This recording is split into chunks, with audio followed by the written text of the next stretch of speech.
اچھا، ایک سوال پوچھا گیا ہے کہ میرے ایک دوست نے دوسری شادی کی ہے جس کی وجہ سے سارا خاندان اس سے ناراض ہے اور پہلی بیوی بھی خفا ہو کر والدین کے گھر بیٹھ گئی ہے۔ تو آپ بتا دیں کہ کیا اسلامی لحاظ سے دوسری شادی کرنا اتنا بڑا جرم ہے کہ دوسری شادی کرنے والے کا سوشل بائیکاٹ کر دیا جائے اور سب اس کو لعن طعن کریں؟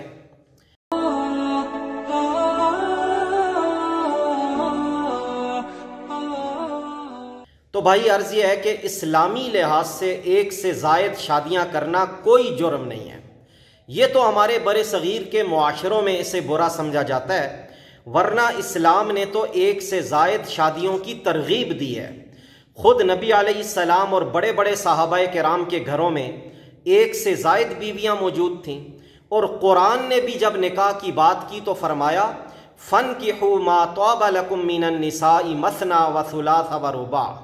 کہ جو عورتیں تمہیں پسند ہوں ان سے نکاح کرو، دو دو، تین تین، چار چار۔ ہاں، لیکن ایک شرط قرآن نے ضرور لگائی کہ فَإِنْ خِفْتُمْ أَلَّا تَعْدِلُوا فَوَاحِدَةً، اگر تمہیں یہ اندیشہ ہو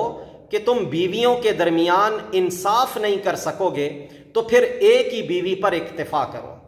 اور سنن ابی داود میں حضرت ابو ہریرہ رضی اللہ تعالی عنہ کی روایت موجود ہے کہ نبی پاک علیہ السلام نے فرمایا کہ جس شخص کی دو بیویاں ہوں اور وہ کسی ایک کی جانب جھک جائے، مائل ہو جائے اور دوسری بیوی کو نظر انداز کرتا ہو تو وہ قیامت کے دن اس حال میں آئے گا کہ اس کی ایک جانب فالج زدہ ہوگی۔ تو اس تفصیل سے معلوم ہوا کہ مرد کو ایک سے زائد 4 تک شادیاں کرنے کی اجازت ہے،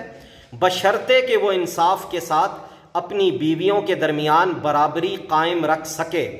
اور اگر کسی شخص کے پاس مالی یا جسمانی استطاعت نہ ہو اور اسے خوف ہو کہ وہ ایک سے زائد بیویوں کے درمیان برابری اور انصاف قائم نہیں رکھ سکے گا